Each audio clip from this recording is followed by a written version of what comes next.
Lens flare, weather balloons, optical illusions, swamp gas. 95% of all UFO sightings can be explained and quickly discredited. But 5% have enough eyewitnesses and factual evidence that they demand to be taken seriously. Journalist Leslie Kane has been researching these cases for over 10 years, focusing on the most credible evidence and witnesses. I've worked with high-level officials, pilots, generals, and a former U.S. governor to show that there is a physical phenomenon that exists. A huge triangular object. Dark gray oval. Like a UFO type thing. Now, new evidence, audio recordings, radar data, and never-before-heard witness testimony make these sightings part of the select 5% that is impossible to ignore. It's time to correct the record once and for all.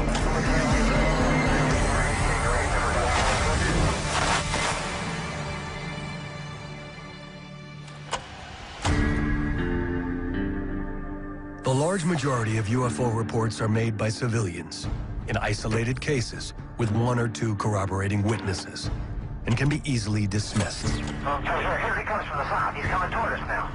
That's unreal. But when a sighting occurs over a nuclear-armed American military base at the height of the Cold War and is seen by 60 Air Force personnel for 45 minutes, it demands closer scrutiny.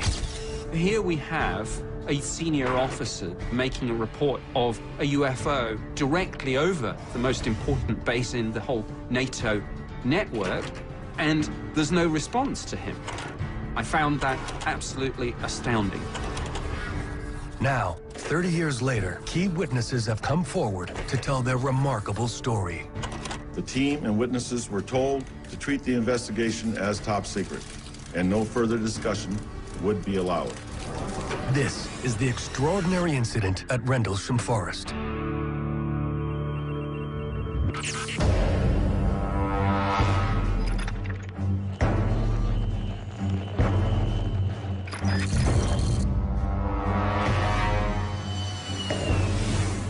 My name is Colonel Charles Halt.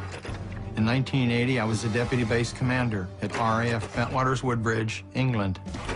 At that time, Bentwaters was the largest tactical fighter wing in the free world, and our mission as a key NATO installation was to be prepared should anything happen.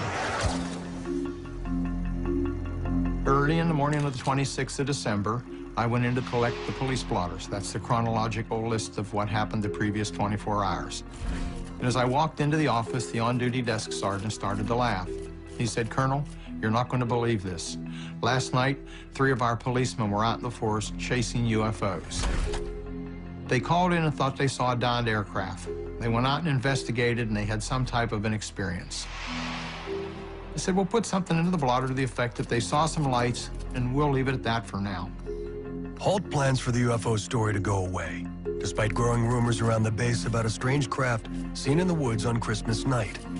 But within days, he is forced to act. 2 nights later, we were having the Christmas party, and we were just finishing the main course and getting ready for dessert when the on-duty flight lieutenant cornered the base commander and I and said, "We have to talk. The UFO is back." I was sure I could put this thing to rest. So I took my little pocket recorder, which I carried everywhere, an APN-27, which is a Geiger counter, and we went out into the forest. Late in the evening on December 27, 1980, Colonel Halt takes a team of 4 officers, including a flight commander and a disaster preparedness expert, out to the site where the alleged craft had landed 2 nights earlier. And lo and behold, I find half our security force out there. 5, 6, 7 vehicles, Jeeps, 6-passenger pickup trucks, and they're trying to light up the forest. Here I'm thinking, this is a public relations disaster just waiting to happen. So I tell them to knock it off, get as many people and things back to the base as they can. And with a little tape recorder, I took a small team into the forest to the alleged landing site. We found a small blast, what looks like a scrubbed up area here. We got very positive readings. See, is that here the center? Yes, it is. Halt and his team locate 3 indentations in the shape of a triangle at the alleged landing site. What kind of readings we got? Anything? Let's go. 7/10, yeah. 7/10, right here in the center? The radiation readings are 10 times the normal or background level, signaling that there is definitely more to the sighting than Halt at first allowed.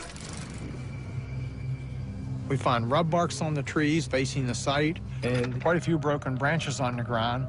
And when we looked up, we noticed a break in the tree canopy above us. It was obvious something had come up through or down through the trees. As we're investigating, we also hear the barnyard animals, the cows and the chickens, sort of went into a frenzy for a short period of time and then got very silent. And then somebody suddenly notices a glowing red object on the far side of the forest. And I immediately turned my tape recorder back on.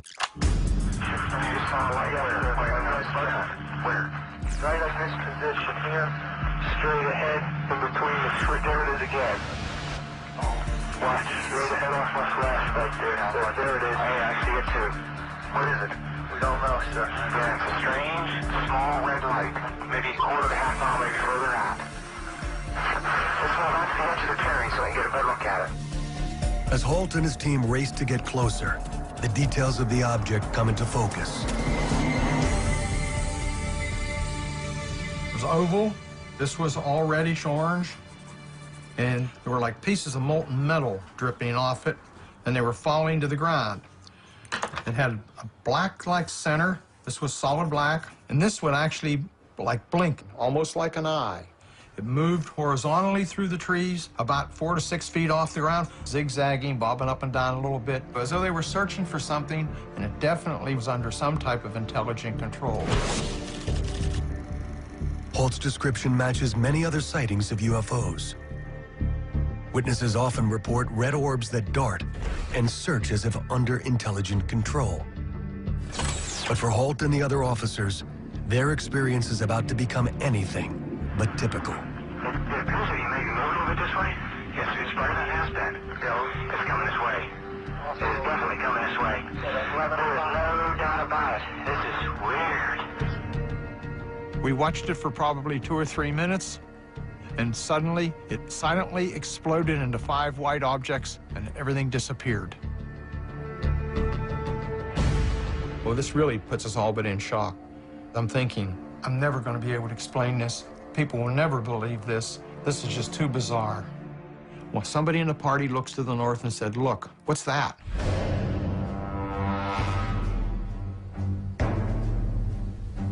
And we see 4 or 5 objects that are elliptical with multi-color lights, probably 3,000 or 4,000 feet in elevation, and they're moving at high speed with sharp angular movements. We hear a lot of chatter on the radios, and we were having difficulties the whole time, too. There was a lot of interference. Some say that sending down a beam into the weapons storage area, and we were all extremely nervous about what was happening. Moving out fast. There's one on the right facing away, too. Yeah, we're heading north. Okay, here he comes from the south. He's coming toward us now. Suddenly, one comes overhead and stops. It sends down a beam at our feet. When the beam came down, we stood perfectly still. I don't think anybody moved. Everybody just stood there in shock. And it's going through my mind, there has to be some type of a reason for this. Is this a communication? Is this a weapon? Is this a warning? What do we do now? Halt and his men are transfixed by the craft looming overhead. The sight is something unfamiliar to these trained military professionals. Never seen anything like it. And while we're standing there, just as suddenly as it appeared, click, it's gone. I'm thinking, there is no real explanation for all of this. Why did I get involved? This is not exactly career enhancing. Over 60 Air Force personnel are reported to have seen a UFO during the 2 nights that comprised the Rendlesham incident. According to witnesses, this really shook up the base. This was during the Cold War. This was a nuclear-armed outpost, and it was an incursion, a national security concern to both the British and the Americans. As the commanding officer on duty, Halt is required to report the events to his superiors, so he files a brief memo, hoping to put the matter to rest. Due to the base's location within England, the memo is forwarded to the British Ministry of Defense, which quickly concludes that the event is of no defense significance and closes the case. And it would remain that way for over a decade. My name's Nick Pope. I worked for the Ministry of Defense for 21 years, and for much of the early 90s, I ran their UFO project. My job was to investigate sightings and determine whether there was evidence of any potential threat to the United Kingdom. In 1994, Nick Pope instigates a cold case review of the Rendlesham Forest incident. One of the things that prompted me was the apparent lack of any formal response to Colonel Holt's report. Here was one of the most senior officers ever to go on the record, making a report of a UFO landing in close proximity to two of the most important bases in the whole NATO network, and there's no response to him. I found that absolutely astounding. Pope begins an exhaustive 3-year study, uncovering several key errors in the investigation, including a confusion over jurisdiction. The Rendlesham Forest incident involved the twin bases, Bentwaters and Woodbridge. Now, of course, these were United States Air Force bases, but on British soil. So there was total confusion about who was in charge. Another problem was that the landing site had not immediately been cordoned off. People were coming and going, contaminating the site. It should have been searched thoroughly with a metal detector. Soil samples should have been taken. This didn't happen. Years into his review, Pope uncovers one of the most critical failures of the original investigation. I was looking at the question of whether or not the UFO was tracked on radar. One of the witnesses said that for an instant there was an uncorrelated target that was hanging over the bases for about 2 or 3 sweeps of the radar, and then it disappeared. But when the Americans made the report to the UK, the date was wrong. So, of course, the Ministry of Defense were looking at the wrong night. And by the time we realized the error, the radar tape had been destroyed. The original investigation had been fatally flawed. But Pope would go further than simply detailing the failures of the original investigation. Soon he would encounter an eyewitness who came close enough to touch one of these remarkable craft and produce striking images of a landed UFO unlike any he had seen before. It was very clear to me that we did have solid evidence that an unidentified object or objects was operating over the UK.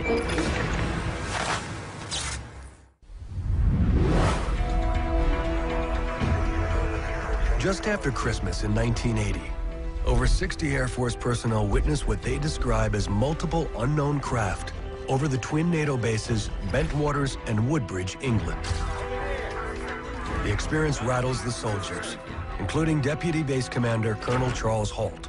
I'm thinking, I'm never going to be able to explain this. People will never believe this. This is just too bizarre.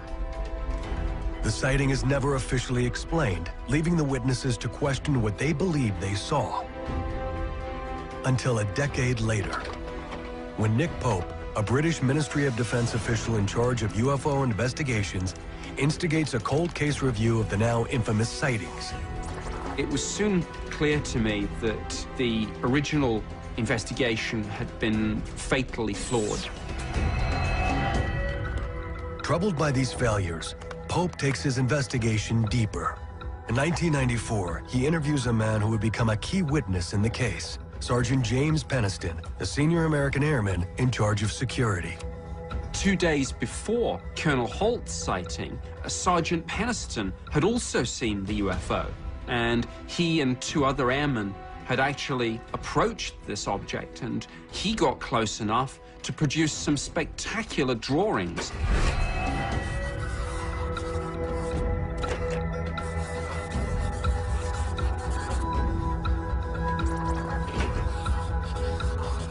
Peniston clearly got very close. See the essentially triangular shape here.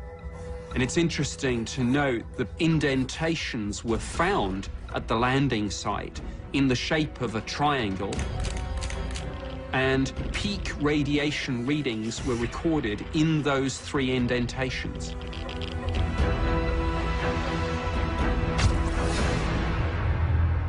As the 3 of us got closer to the craft, we started experiencing radio difficulties. The air around us was electrically charged, and we could feel it on our clothes, our skin, and our hair. Nothing in my training prepared me for what I was witnessing. Sergeant Peniston observed the craft for nearly 45 minutes. One of the most intriguing pieces of information were strange symbols that he saw on the side, which he said reminded him a bit of Egyptian hieroglyphs. And he sketched this in his police notebook.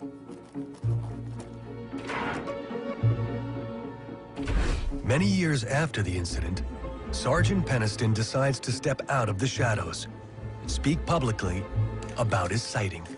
Over 80 Air Force personnel, all trained observers, witnessed the takeoff. The team and witnesses were told to treat the investigation as top secret, and no further discussion would be allowed.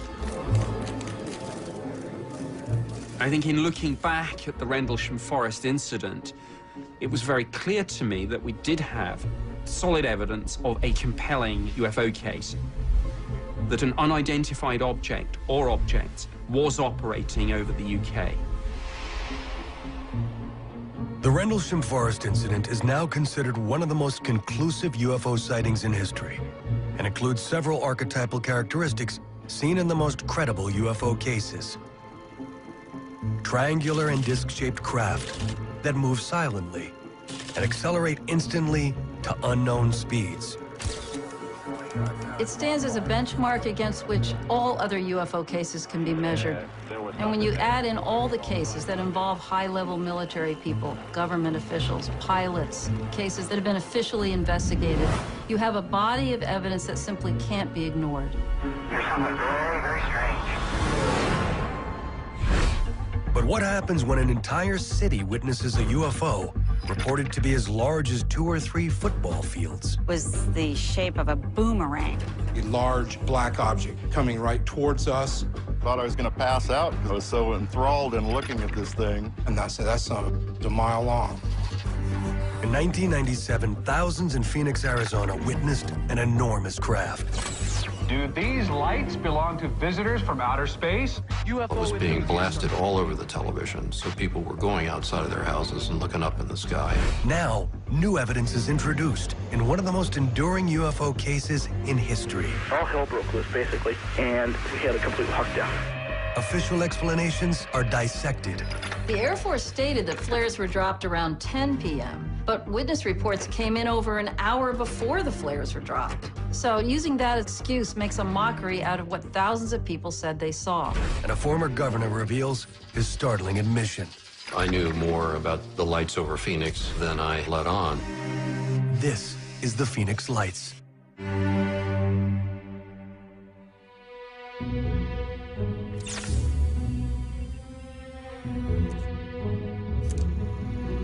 I'm Fife Samington, the former governor of Arizona, and in the spring of 1997, there was a very unusual event that occurred while I was the governor. I guess some people refer to it as the lights over Phoenix. It was Thursday night, March 13th, 1997, 8:30 p.m. My daughter Monica came running in to say there was something coming over the end of Camelback Mountain. And so 4 of the kids got up, ran out, and I ran out with them. And I looked to the north. My wife and I saw 3 bright white lights in triangle formation coming right towards us. It had 5 big lights in front, and it was the shape of a boomerang. It was a solid craft, silent, very low to the ground. And the thing that took me was the size. Profoundly enormous, profoundly massive. I mean, we don't even have shopping centers this big. We stood and watched it come, and it floated directly over our house. And it was probably 5 to 6 minutes that we had full view of this. My wife and I, we just stared at each other. And I looked her right in the eye and I says, we just saw our first UFO. Do these lights belong to visitors from outer space? Hundreds of people across the valley think it's a distinct possibility. What is described as a giant, brightly lit boomerang soars through the air. No official explanation of those strange bright lights. That night, it was being blasted all over the radio, all over the television. So people were going outside of their houses and looking up in the sky. And it was being viewed by thousands of people across the valley. There were barrages of phone calls coming into the governor's office and to the Department of Public Safety. People wanted answers. So, of course, I was making my inquiries immediately to the head of the National Guard. And I had members of my staff calling Luke Air Force Base to find out if they were flying some exotic aircraft over the valley and not really getting any answers. I mean, everybody was just sort of, oh my gosh, well, we don't know what it is. Something strange happened in the skies over Arizona that still hasn't been fully explained. It's something UFO enthusiasts are calling a major sighting. Pilots report seeing it in the air, yet military radar screens pick up nothing. Whatever it was, it has more than a few Phoenicians watching the skies tonight. Well, in the weeks following the incident, over 700 witnesses called in reports to local officials and to the National UFO Recording Center, a private organization in Seattle, Washington. And these witnesses included pilots, police officers, and military professionals. Although descriptions of the craft differ, several overriding characteristics prevail. It is a massive solid object, not merely lights, in the shape of a delta or triangle. And it makes no noise as it moves over the valley. Most importantly, it is viewed from multiple vantage points by witnesses across the county for a total of 106 minutes. We literally were laying down on the grass looking up at it. It was a solid object. Something that Alan could never explain. Real deal. It was a major UFO event, seen by thousands of people across the state of Arizona. And they were expecting a serious response from the government. Well, you can imagine the building hysteria that was going on in our community about what really happened and what we were going to do about it. I'm going to order a full, investigation of this through DPS. We're going to make all the necessary inquiries, and we're going to get to the bottom of it. We're going to find out. I was probing, trying to get answers, but everybody was sort of denying that they saw it in official channels, which really had me perplexed. And Councilwoman Barwood really took the lead. She called Senator John McCain, and the senator was the first person to get something out of the Air Force. The Air Force tells Senator McCain that the lights are high-intensity flares, dropped by the National Guard between 9:30 and 10 p.m. But since the sightings began at 8:15 p.m., over an hour before the flares were dropped, and in a different part of the city than the UFO was seen, this fails to explain what many witnesses saw. They were all shot right around 10 o'clock at night. They were all southwest of Phoenix. They weren't even over the city or even in the county. What my wife and I saw happened at 8:30. Seems to me this big object came over at 8:30. The authorities decided they better do something to cover it up, so they had a flare show at 10. Well, it was an intentional diversion, yes. What's really confusing is that the lights that were shown on TV that night were actually the flares. Do these lights belong? Because the news footage was taken at 10 p.m. when the flares were dropped. Strange dots of light that were the talk of... But that doesn't explain what all the witnesses saw. The flares were dropped over 2 hours after the sightings began. These were two separate events.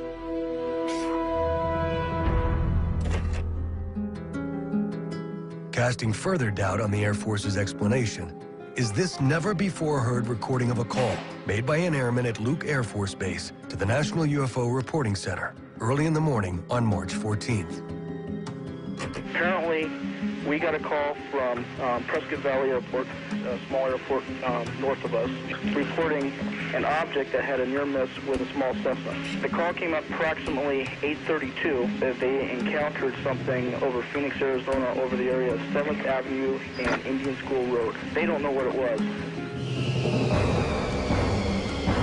According to the airmen, Luke Air Force Base launched two F-15s to investigate the incident shortly after 8:30 p.m. He spoke with one of the F-15 pilots after their return, describing him as visibly shaken. The command pilot of this particular flight, I've never seen this man scared. And he was scared to death. He's not sure what it was. His statement was that they followed this aircraft. It went on a straight line course heading towards Sky Harbor Airport, which is one of our main airports here, at approximately 18,000 feet, descending to 10,005. He saw 5 distinct lights in a triangular pattern. First 3 lights were in a tight triangular formation, and then the other light was at about 400 yards, also on the east side of the triangle.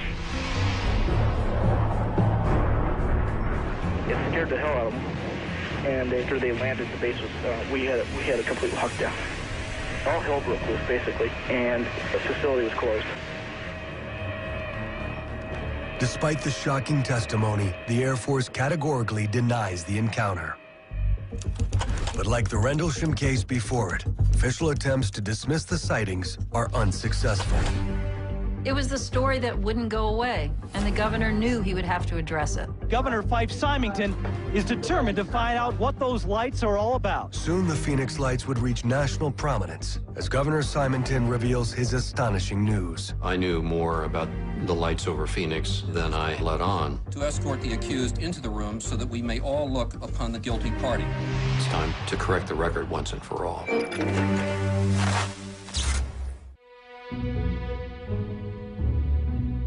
But when you serve in public office, you have to be very careful dealing with sensitive, incendiary subjects like UFO sightings. So I'm going to order a... The fact of the matter is, if you're a public official and you start talking about UFOs, you really get attacked. It's unbelievable. So we start tonight with those strange dots of light. First, the left side... In 1997, thousands witnessed a UFO over Phoenix.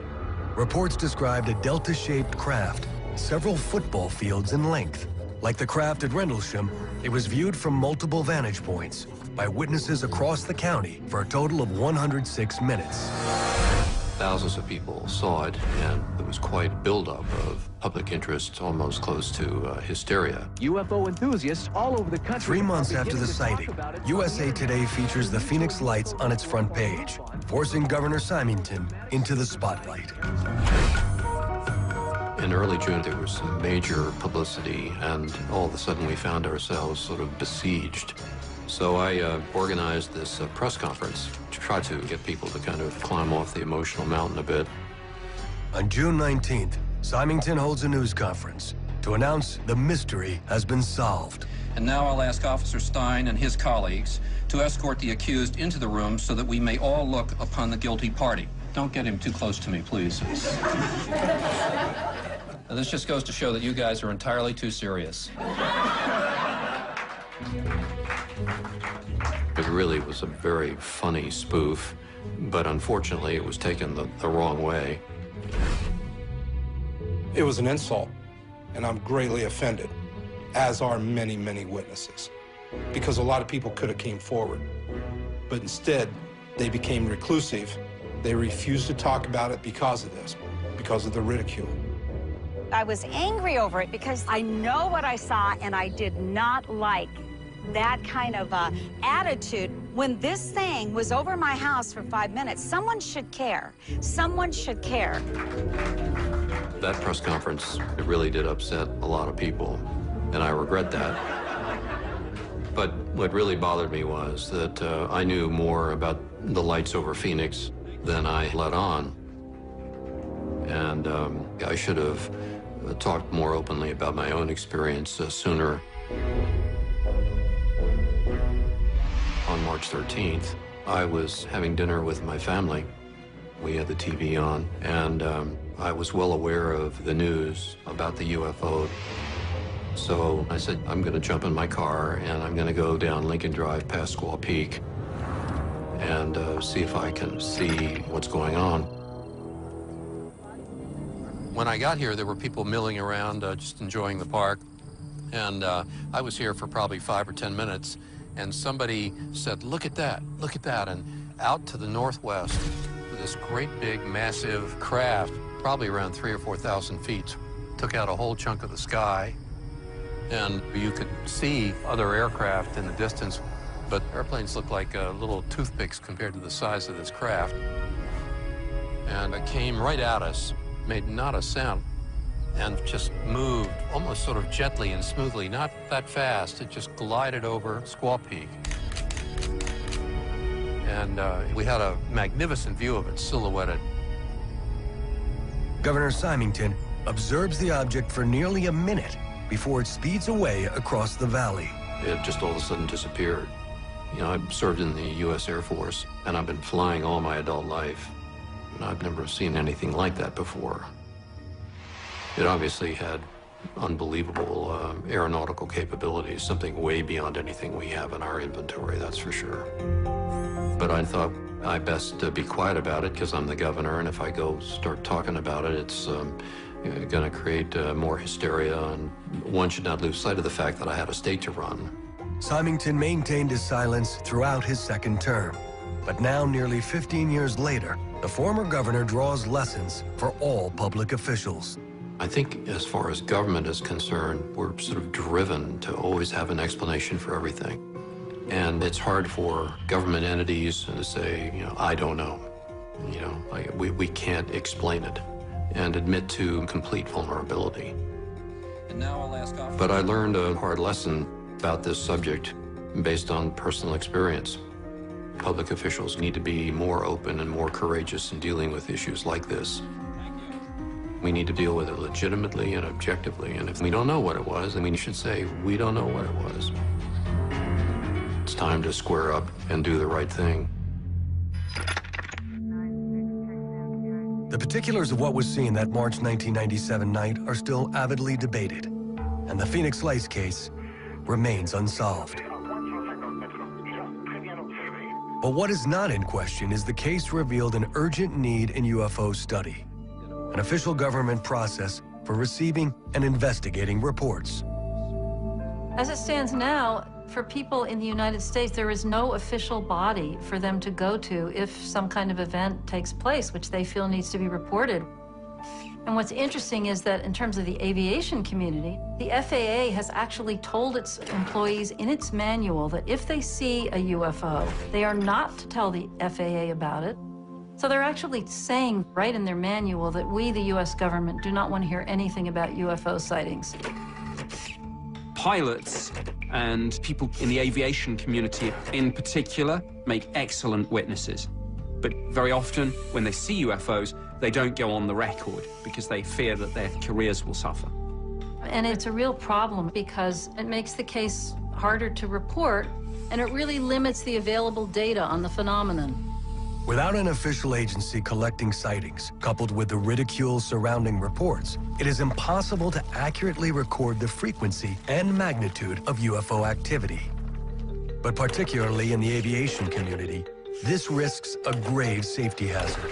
If these unidentified flying objects are real, mid-air collisions with our aircraft could be catastrophic. Hey, Dave, it's from United Tower. Did you see a flying disc out by C-17? I have not seen anything, Sue. And if I did, I wouldn't admit to it. Less than a decade after the Phoenix Lights, these issues are brought to light with the alleged incursion of a UFO into one of America's busiest airports. Several pilots and United Airlines workers swear they saw one, a UFO. Definitely was not an airplane as we know it. UFO reports have exploded across the internet, making it more difficult than ever to weed out the credible from the questionable.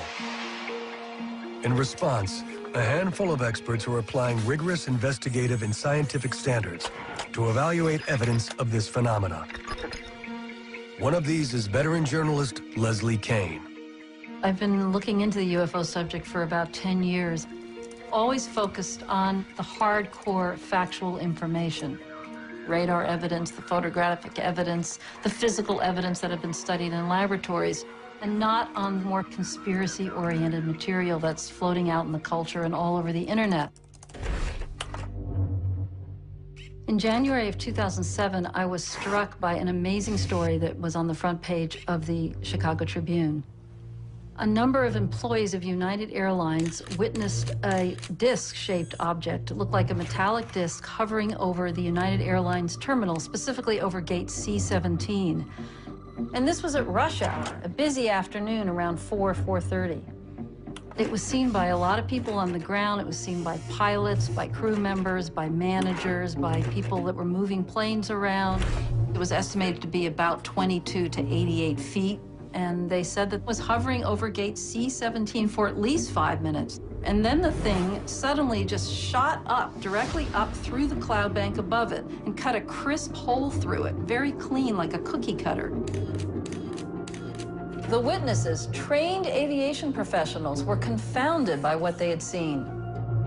I've been at O'Hare for quite some time, and I'll tell you definitely it was not an airplane as we know it. The O'Hare case adds to the growing mountain of UFO data, echoing the common characteristics of earlier UFO sightings. It was a disc-shaped object that hovers silently and accelerates instantly to unknown speeds. But the most critical piece of evidence is yet to be revealed. Hey, Dave, it's from United Tower. Hey, did you see a flying disc out by C-17? It would start soon. Several months after the incident, Kane obtains a copy of the control tower tapes, which includes a never-before-heard recording of a United Airlines supervisor calling in to report the sighting. Okay, I'm sorry. What can I do for you now? All right.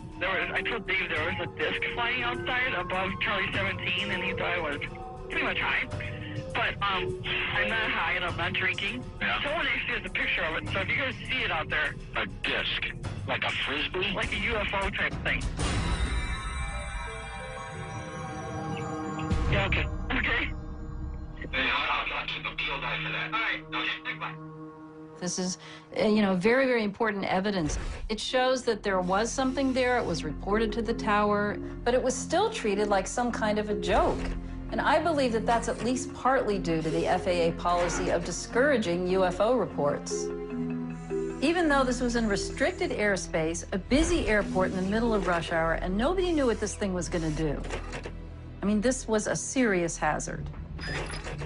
So the FAA initially didn't say anything, but once these tapes were released, they had to say something. Under public pressure, the FAA releases a cursory explanation 2 months after the sighting. Well, the first thing that the FAA told people was that this was some kind of light reflection off the bottom of the cloud bank. They said it was the airport lights can do funny things on the clouds. But the problem is the airport lights had not even been turned on yet.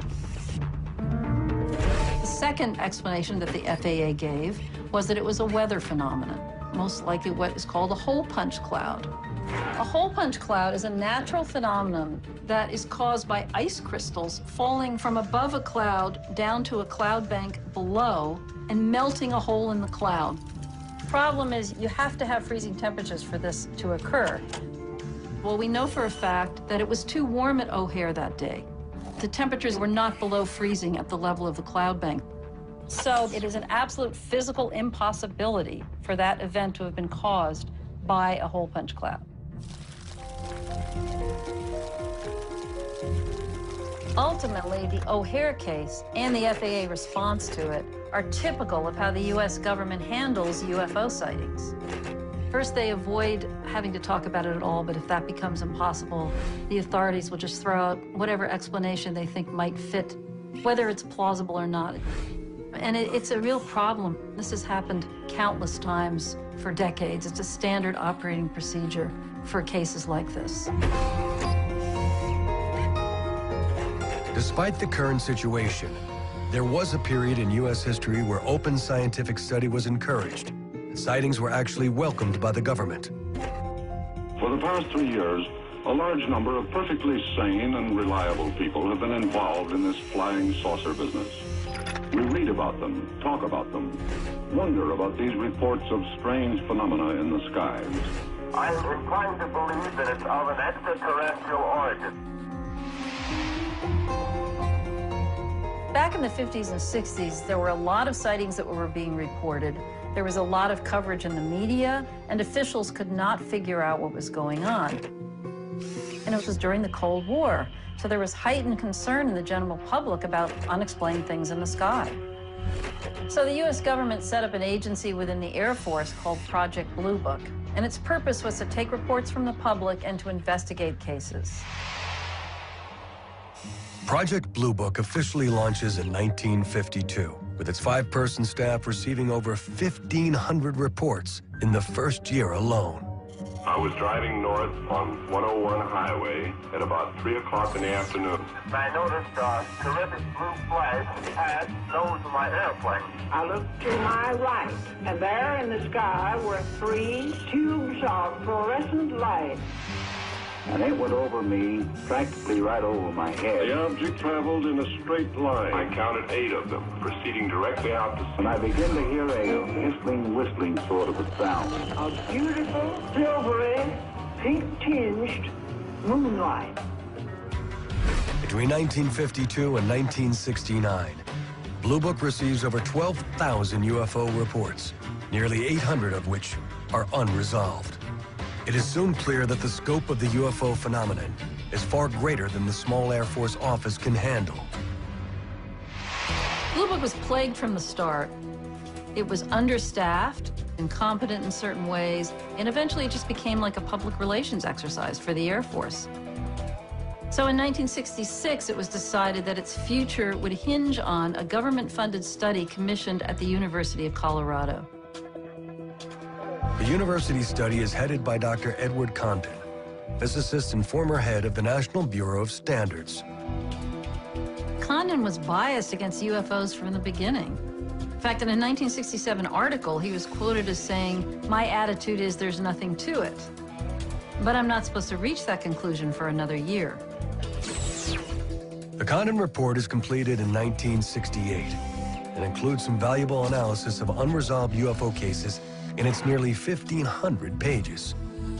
But that goes largely ignored in favor of the 2-page summary written by Condon himself, which declares that further scientific study of UFOs is unwarranted. In 1969, the Air Force announces the termination of Project Blue Book, effective the following month.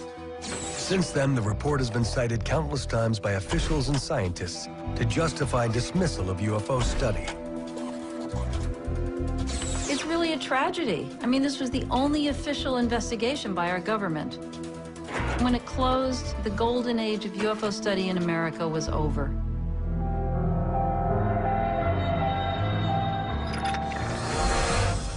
Since 1970, many cases have challenged the assertions behind the close of Blue Book.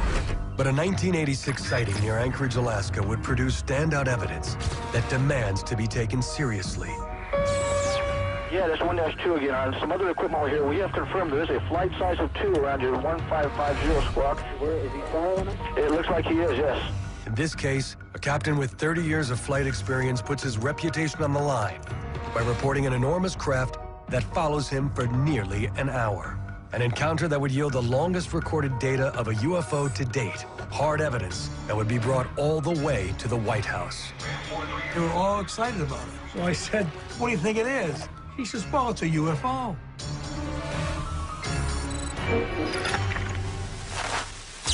My name is Richard Haynes, and I have been a research scientist for NASA since 1967.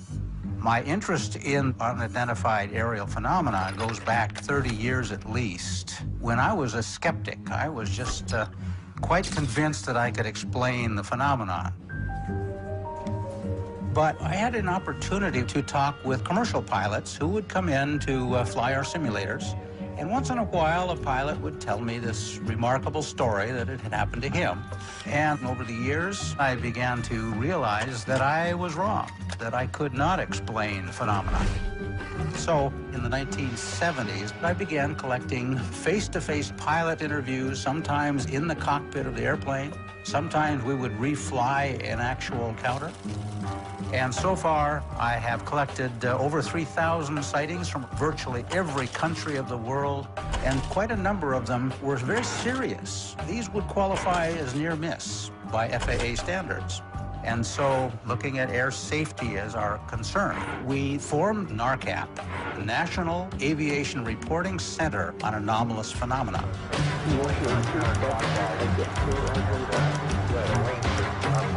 NARCAP is a reporting center for pilots and air traffic controllers who would like to make a report of their sightings in a completely confidential manner. This is very important because a lot of pilots are afraid for their careers. They believe that they will be ridiculed, and the implication is that if you see something in flight, you're not competent to fly the airplane, which is absurd. We've got to turn that situation around. Yeah, that's 1-2 again. On some other equipment over here, we have confirmed there is a flight size of 2 around your 1550 squawk. Where is he flying? It looks like he is, yes. In 1986, NARCAP learns of a sighting near Anchorage, Alaska, that would become one of the best-known pilot cases on record. A key investigator on this case is former FAA Division Chief John Callahan. I was the division manager for the Accidents, Investigations, and Evaluation Division, FAA headquarters. The rule was if anything came up that was newsworthy or was an accident, we had to know before the smoke cleared.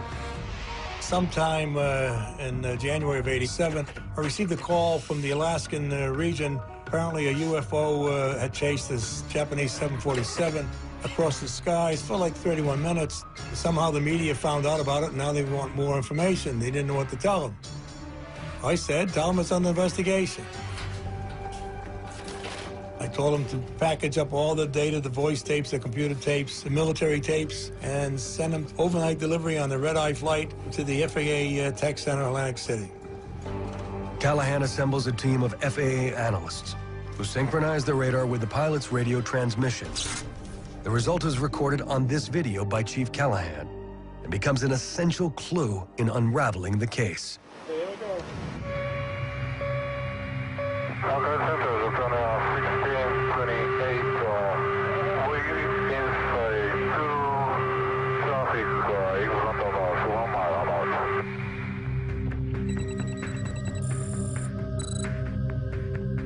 Captain Kenju Teruchi, a senior captain for Japan Airlines, flying a 747 cargo flight from Paris to Tokyo.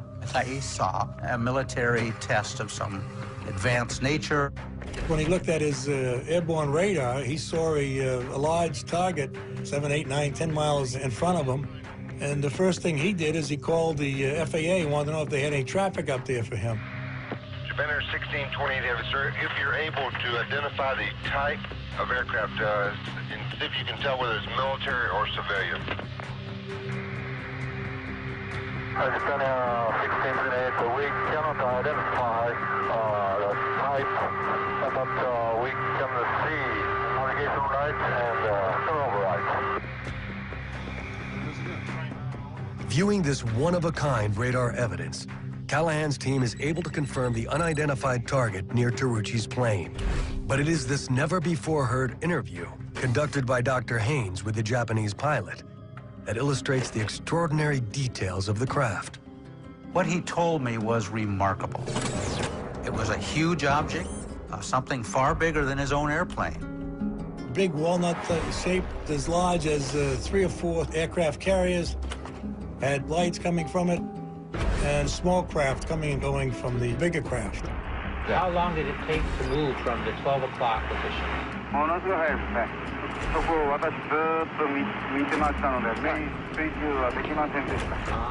Captain Teruchi made no excuse for being afraid. He said he was fearful.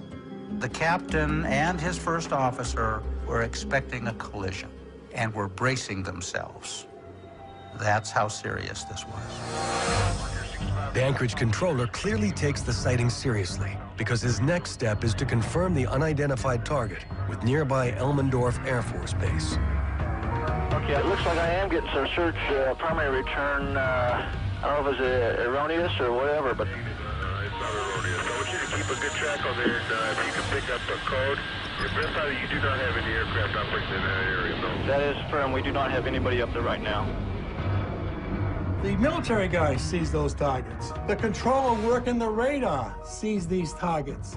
According to the pilot, there's a great big ship out here, and that stays with them for a while.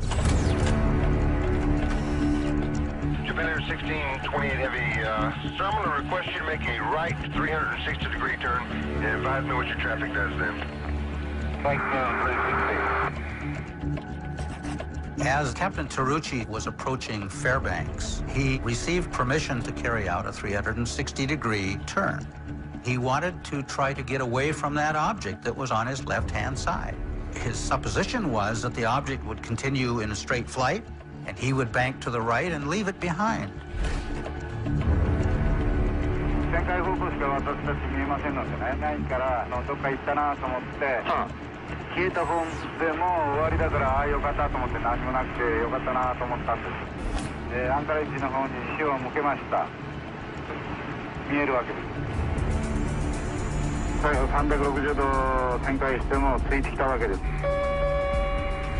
Yeah, that's 1-2 again. On some other equipment here, we have confirmed there is a flight size of 2 around your 1550 squawk. Where is he following him? It looks like he is, yes. As Terrucci continued the 360-degree turn, the object traveled around the circle with him, which is very interesting because it has to be going faster than that airplane to keep up. So the phenomenon had to be under good control, perhaps intelligent control, to maintain precise station with that airplane. The pilot sees it, his co-pilot sees it. The military base and the Anchorage controller track it on radar. And a United Airlines passenger jet flying nearby also reports unknown traffic in the area. In all, the Alaska sighting shares many characteristics with the most credible UFO cases, including Rendlesham, Phoenix, and Chicago. It is a massive disc-shaped object that moves as if under intelligent control and is capable of accelerating instantly to unknown speeds. And most remarkably, the encounter lasts nearly 55 minutes over a span of 350 miles, providing the FAA with significant amounts of data.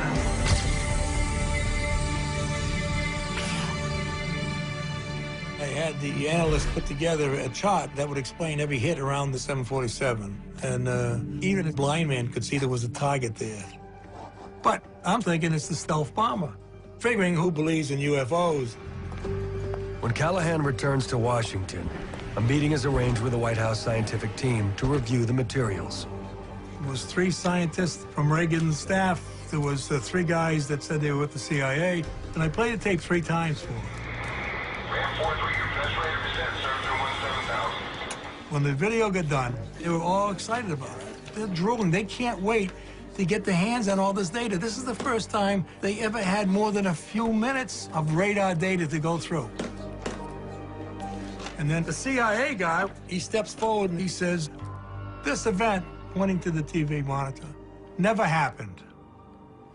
We were never here. We're confiscating all this data, and you're all sworn to secrecy. So I said, what do you think it is? I'm still thinking it's the stealth bomber. He says, well, it's a UFO.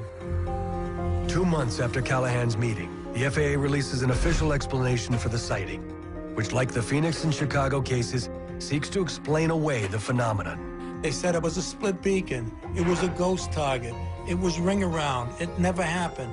But the Japanese pilots do not see ghost targets. They don't see ring around. They don't see split beacons. We only see a dot or a slash on radar. You have to rely on the pilot telling you what's there. Captain Terrucci decides to go public with his encounter at great personal risk to his reputation. Because of his willingness to fill out the forms and be interviewed in great depth, Japan Airlines decided that he should no longer fly. And so Captain Terrucci was asked to fly a desk, as they say. This case illustrates what's at stake. Until the U.S. government changes its policy on UFO sightings, witnesses are always going to be afraid to come forward with critical and important evidence. This is how science progresses, is to allow people to openly and honestly describe what they're seeing. We're never going to get to the bottom of this phenomenon until We have an open disclosure.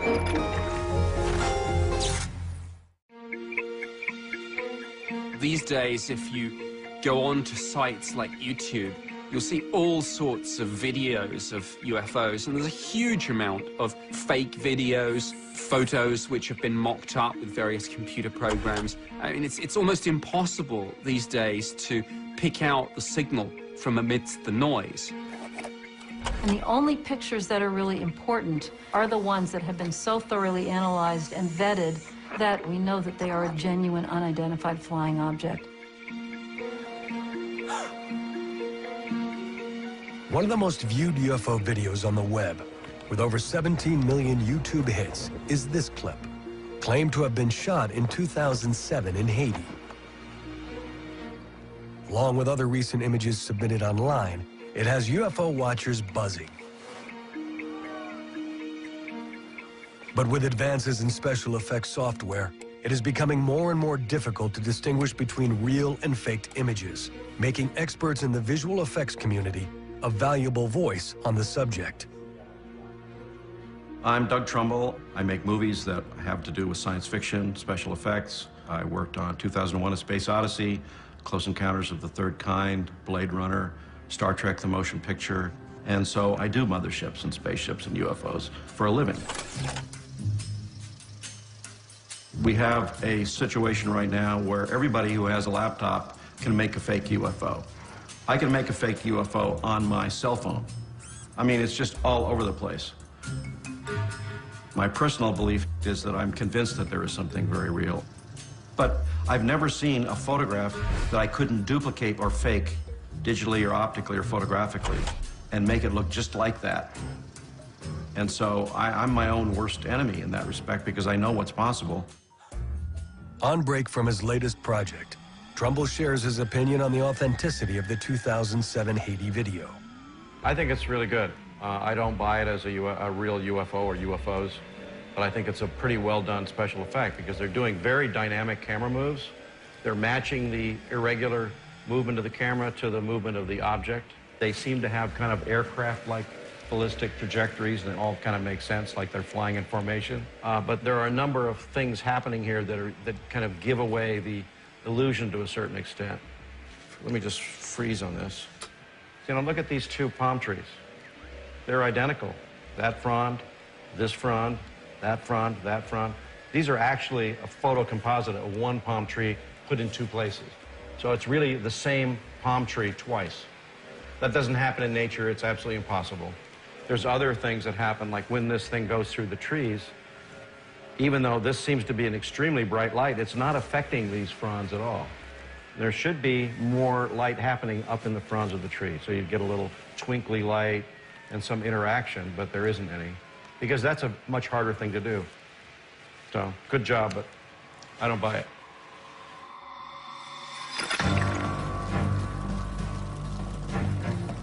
While vacationers with video cameras may stumble upon irrefutable proof of UFOs in the future, there are already images of the phenomena that have been scientifically tested and widely accepted.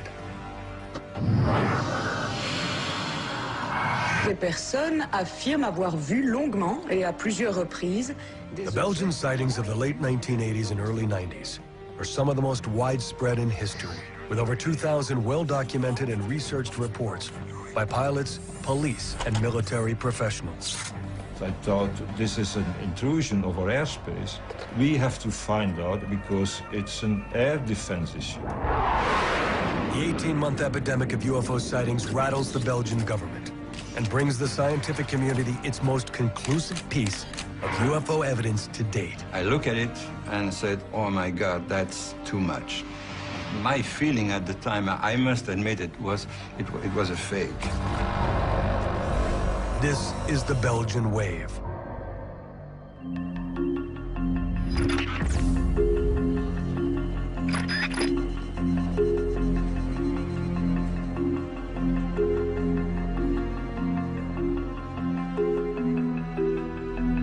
My name is Patrick Ferrin, and I was one of the two co-founders of SOBEPS, which is a non-profit association devoted to the study of aerial space phenomenon. In 1989, the situation was very quiet here in Belgium concerning UFOs. So quiet that we decided to close the association because there was no sighting anymore. And all of a sudden, strange things started to happen in the area of Eupen. And this was, historically speaking, the beginning of the Belgian UFO wave.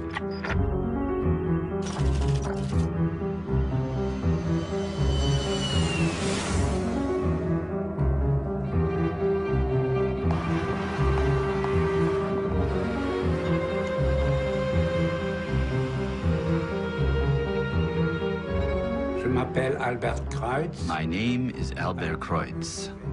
On the evening of November 29th, 1989, I was the dispatcher at the Eupen police station.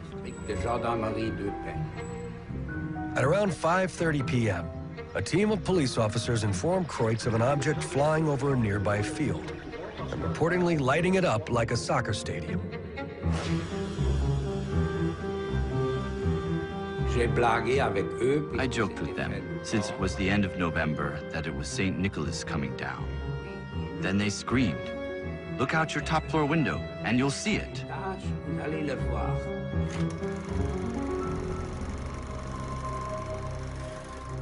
I go to the window, and I see the object about 200 or 300 meters in front of me, like a boat, floating in the sky.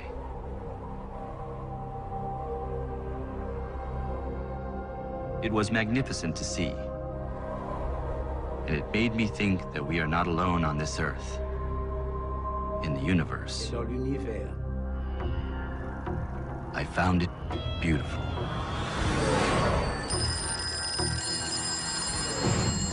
Immediately, the dispatcher is flooded with calls from concerned citizens.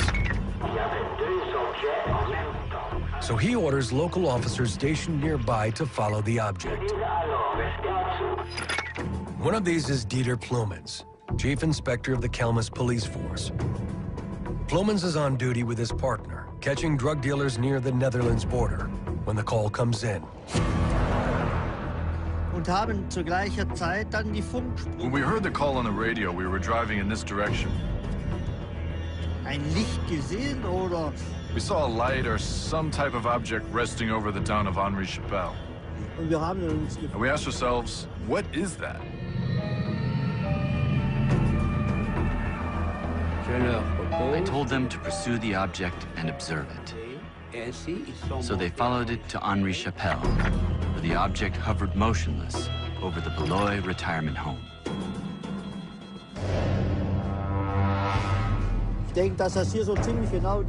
I think this is pretty much the exact spot where we stopped at the time. We saw a huge object above us with round lights on 3 corners.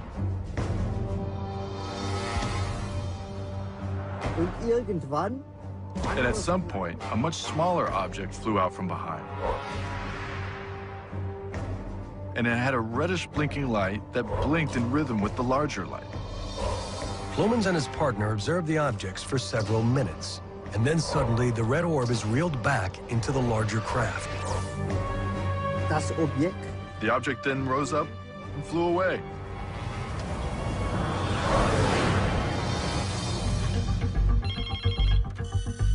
Kreutz and Plumens' accounts are among the many that began to flood in that night. In all, a total of 13 police officers called in reports of an unidentified triangular craft spotted in 8 different locations around Eupen. Over 60 additional civilian reports are made that evening, producing a concentrated mass of sightings that would soon bring international media attention and compel the Belgian government to respond. It was really an historic night because the sighting reports were all so similar. But the big surprise was that this was only the beginning.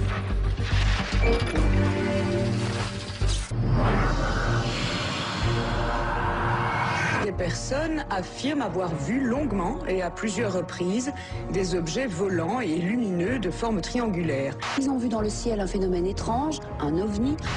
The day after November 29, it was a huge covering in the media. Résultat des interactions entre les forces cosmiques. It was on TV, it was in the newspaper everywhere. And immediately we took our car and we went to Eupen to interview the people who saw it. Mon mari a vu quelque chose de tout à fait incroyable la nuit de lundi. Et il a vu un objet énorme avec d'immenses rayons lumineux qui l'a suivi pendant plusieurs minutes alors qu'il rentrait à la maison. Voilà, il n'ose pas en parler parce qu'il a peur qu'on se moque de lui, mais moi, je tiens quand même à vous en informer. We collected 150 different sightings from the same area, describing almost the same thing. Donc ça forme un triangle. Un triangle? Un triangle. Oui. A huge, triangular, dark object. Avec chaque extrémité, un grand feu blanc. C'est vraiment comme des phares d'atterrissage d'un avion, mais beaucoup plus beau. Parce que ça vient de Chasuble. Et au milieu de celui-ci, un gros clignotant rouge. What is very interesting is that triangular object wasn't reported at the time in 1989. At the time, in ufology, people were speaking about flying saucers, discs, something like that, but not a triangular, dark-shaped object. This was new.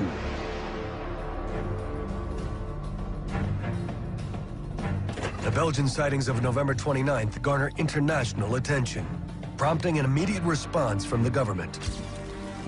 A point man is assigned to head up the government inquiry. Major General Wilfred de Brouwer, head of operations for the Belgian Air Staff. In 1989, I was in charge of protection of the airspace of the country when a total of 143 sightings were reported in the area of Eupen. When receiving such report at military level, a lot of officers will reject it because it's not in their terms of reference. It's frustrating. It's frustrating having to declare that you don't know what is going on. So when it came to my office, I wanted to react in the same way. But I thought this is an intrusion of our airspace. We are the country hosting NATO. We have to find out because it's an air defense issue. De Brouwer's first action is to contact the U.S. Embassy to find out if any stealth flights had taken place in the area without warning them. No, they came back very quickly and confirmed formally that no such flights had taken place over Belgium. So that wiped out that theory. But the sightings continue, including many cases where several people were involved in a single sighting. Police officers, military and government personnel, and an Air Force weather forecaster. Highly credible witnesses, all of them convinced that they saw something exceptional. One of the cases that most intrigues de Brouwer occurs just 2 weeks after the initial sightings, when several witnesses report a triangular-shaped craft near the rural town of Ernage. De Brouwer is particularly struck by the account of Colonel André Amand, a civil engineer who is also director of infrastructure for the Belgian Army. I was driving from my house, my wife by my side, to go pick up my son at the Gembloux train station. I noticed 3 yellow panels moving parallel with me beside the road. Under them was a pulsating red light. I did not understand what it was. My wife said it's probably just a plane. But I wanted to see it, so I slowed down. And the object stayed with my car. So I accelerated and slowed down 2 or 3 more times. And every time the UFO would catch up with me. Then the UFO traveled behind the Sarnej woods. So I turned left and stopped on a small hill in front of a farm.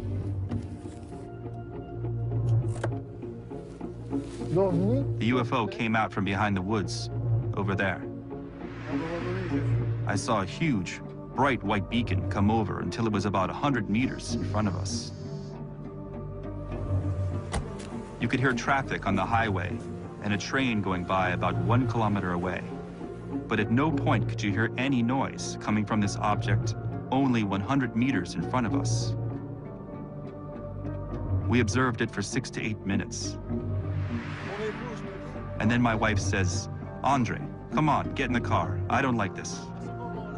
And at that point, the great white beacon retreats and it darts away to the southwest in about the time it takes to let out a breath. In my experience, that kind of acceleration requires a very large amount of energy that wouldn't be possible without materials that could superconduct at a low temperature. And today, 20 years later, I know one thing. There is no man-made object able to do what I saw that object do that day. Not then and still not now. It's impossible. Colonel Aman sends a report to the Ministry of Defense and is one of the many military professionals who convinces the Belgian government action was necessary. We decided to set up a procedure to launch, in the future, aircraft to try to identify these sightings, but on conditions. First of all, witnesses would report to the police. They would confirm the sighting, and then they would call a radar station which had the authority to scramble F-16s.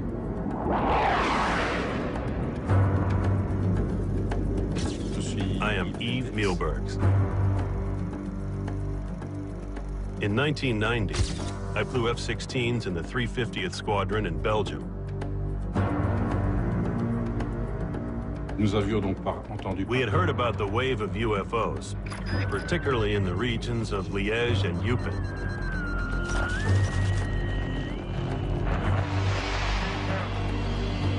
On the evening of March 30th, 1990, Mielberg's unit is informed of a string of UFO sightings around the town of Louvain. We immediately took off in formation, 2 F-16s flying east of Brussels. Our goal was to intercept or come as close as possible to the objects and try to identify it as best we could. Maintenant, voyageons en direction sud, à une vitesse extraordinaire. Libre pour l'investigation. Contrôlez l'armement. The speed at which the object was moving, the large variations in altitude and course, were particularly unique.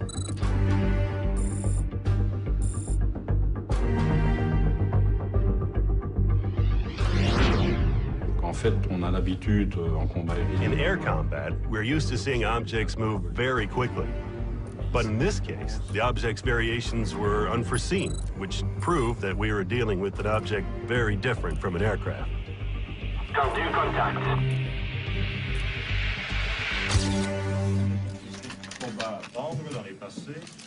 Voilà, ici vous voyez le vecteur de l'objectif 300 degrés, vitesse 999.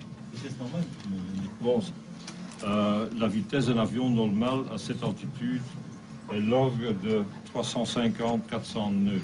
Ça, c'est un horizon. Under pressure from a hungry press and public, De Brouwer holds a press conference to discuss Mielberg's flight. Voilà, ça c'est une vitesse de 1010 nœuds. Donc ça c'est la vitesse maximale qu'on a enregistrée. The F-16s registered objects that were flying at a normal speed, but suddenly turning and accelerating to speeds which were much higher than the speed of sound. Now, this cannot be done by any conventional aircraft. Donc les accélérations ont passé de 150 à 500 nœuds dans une fraction de seconde. Unfortunately, only one of the F-16 radar tapes provided sufficient information to analyze, which meant that we couldn't compare the tapes to exclude electromagnetic interference, which is a reflection of an object, sometimes on the ground, that can go through the atmosphere and bounce back to the F-16 radar. 100% sûr que vraiment il y avait quelque chose. Ça c'est clair. Due to the failure of the secondary radar recording, government officials cannot verify the pilot's account. But Mielbergs remains convinced. Personally, I believe there was an object at that location that day. We had ground witnesses, radar stations, and airplanes. 3 different sources watching the same object at the same time in the same place. There was something in the air that night.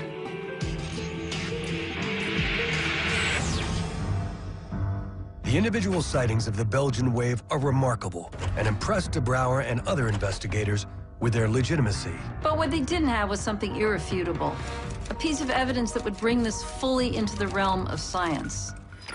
On a spring evening in a village not far from where it all began, this evidence would finally arrive, and the results would be more than they had imagined. My feeling at the time, I must admit, it was a fake. More than a year after the Belgian wave began, UFO reports continue to flood the office of SOBEP's co-founder, Patrick Ferrin. For almost 18 months, we collected massive observations, and we met several hundred people. We collected something like 60 photographs of unidentified flying things, and almost the same amount of video film. But unfortunately, they're all very bad. All you can see is small dots of lights on a dark background. But we were lucky to find one good picture. And this picture was taken in the small village of Petit Rechin, which is not that far from Eupen. The 4th of April 1990. At 10 o'clock in the evening, a girl was walking her dog in the garden, and she saw a very strange object. She came back in and told her boyfriend, "We have something strange here, can you come and have a look?" And he went out and he took his camera. He only had 2 pictures left, so he leaned against the wall, didn't move at all, and set an exposure time of about 1 to 2 seconds. He took 2 pictures, and when he got his film developed, he saw that one of the 2 pictures was blank. There was nothing on it, so he threw it away. But the second one was interesting. He saw 3 lights and something reddish right in the middle, but that was all.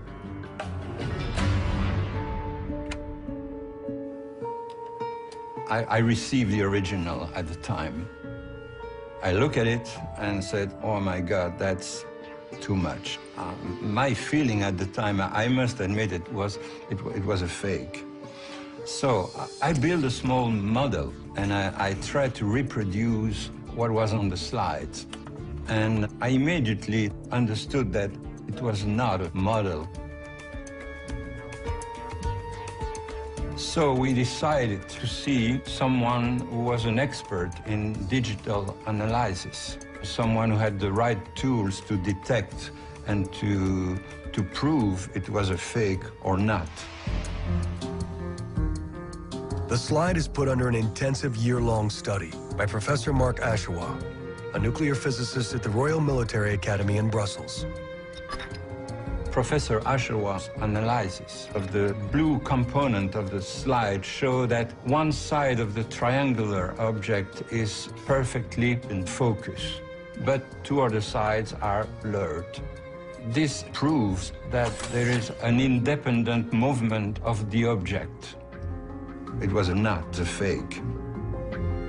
The slide is further analyzed by scientists around the world, including Professor André Marion, a nuclear physicist at the University of Paris-Sud. Professor Marion discovered that there was a magnetic field around that object, because he observed a pattern like iron filings behave in a magnetic field. Professor Marion's findings trigger speculation that the craft may have moved using a magnetoplasma dynamic propulsion system, an electrically powered engine that uses a magnetic field to generate thrust. Such a system could also account for the lack of wind and noise reported by witnesses. In the history of UFO study, the Petit Rechin photograph stands out as one of the most convincing pieces of evidence of a sighting to date. Not only does it reinforce thousands of reports from across Belgium, but it reveals many shared attributes of the most credible UFO cases. It is a triangular craft that moves silently and accelerates instantly to unknown speeds. And what's interesting about the Belgian sightings is that we in the UK had a very similar wave of sightings 3 years afterwards. Many of the witnesses talk about a large triangular-shaped UFO with 3 lights on the underside of the craft and a larger, slightly dimmer light in the center. So it's clear that in both cases, governments are looking at this and are coming to the conclusion that we are dealing with a real phenomenon. The Belgian wave is remarkable not just for the sheer number of sightings, over 2,000, but for how well they were reported and officially investigated. It lasted for almost 18 months, and all of a sudden, everything stopped. Of the 2,000 reported cases, 650 were investigated, and out of the 650, 500 remain unexplained. The question remains open, what is it? And I don't know the answer, that's for sure. I can only say what it was not. It was no aircraft, no helicopter, no blimp, no Zeppelin, no ULM, no RPV, you just name it. The Belgian wave remains a mystery. And even now, 20 years later, witnesses are left with more questions than answers. I'm frustrated because after 20 years, no one has a valid explanation. Indeed, there were 2 objects in the sky. We have no other explanation. I had never seen such a flying object before that day or since then. And to this day, I still don't know what it was. Is it something extraterrestrial? Could be. I can only say what I saw.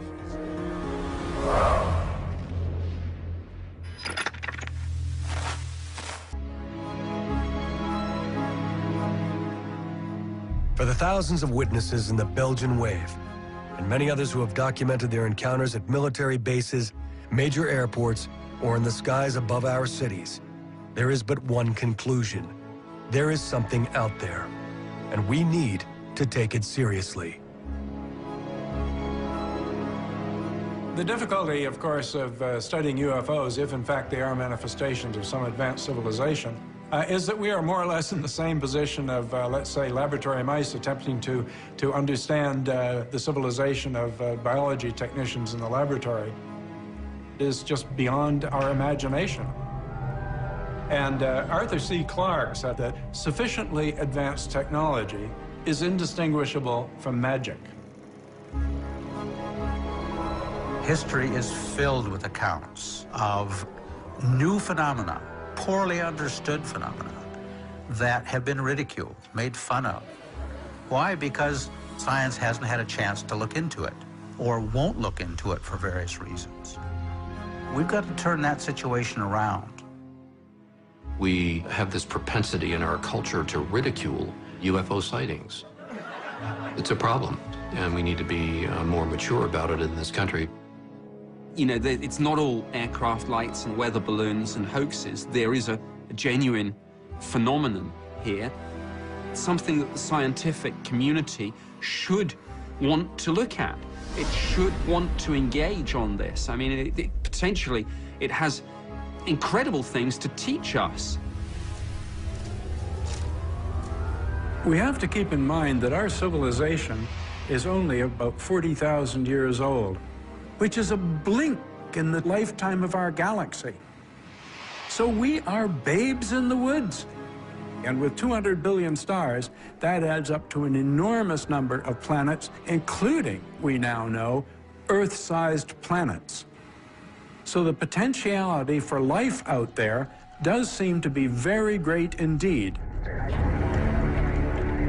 We have very, very sophisticated analytical techniques that are being used all over the universe now to look at planets, stars, nebulosities. But started asking myself, well, has anybody done a really sophisticated, technologically astute approach to photographing UFOs so that you could really get, you know, what I sometimes call the Zapruder film of UFO sightings?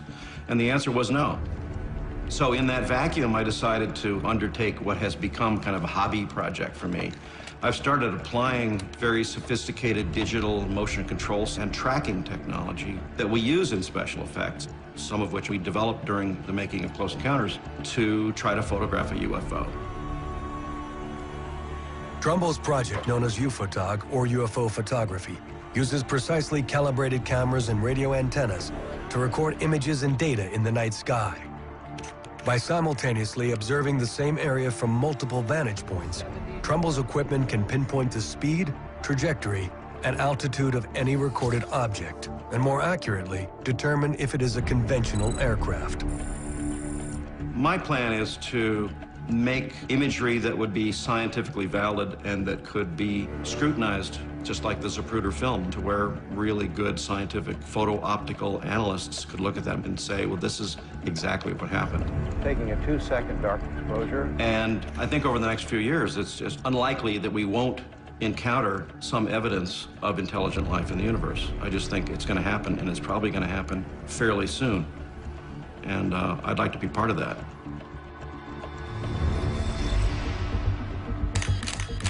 It's really an exciting time to be involved with UFO research. And there seems to be greater chances that we're going to capture even more solid data.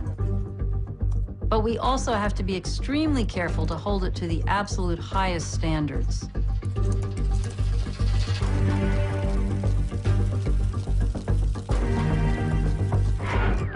There was something there. Very small black object. Clockwise. And the length is unbelievable. Firm, we do not have anybody up there right now. I was driving north on 101. In these, the most credible UFO cases of our generation, we have heard first-hand accounts that defy dismissal. A NATO-based commander, an FAA division chief, decorated pilots, police officers, a former governor. All have put their reputations on the line to deliver testimony that they at first were unwilling to accept. Together with the evidence collected, from radar data to photographs to never-before-heard audio recordings, these sightings present a case that cannot be ignored. It's the accumulation of overwhelming evidence from pilots, generals, government officials that prove, in my opinion, that we have an actual physical phenomenon that has not been explained. It's time to embrace this information and the new reports much more openly. The command pilot of this particular flight, he was scared to death. He's not sure what it was. It was the shape of a boomerang. Huge triangular object. As large as 3 or 4 aircraft carriers. And it came right at us, made not a sound. It definitely was under some type of intelligent control. It's coming this way. It's definitely coming this way. Green tubes of fluorescent light. Dark gray oval. Like a UFO type thing. It looked like someone poked a hole in the clouds. It just all of a sudden disappeared. There's no doubt about it. This is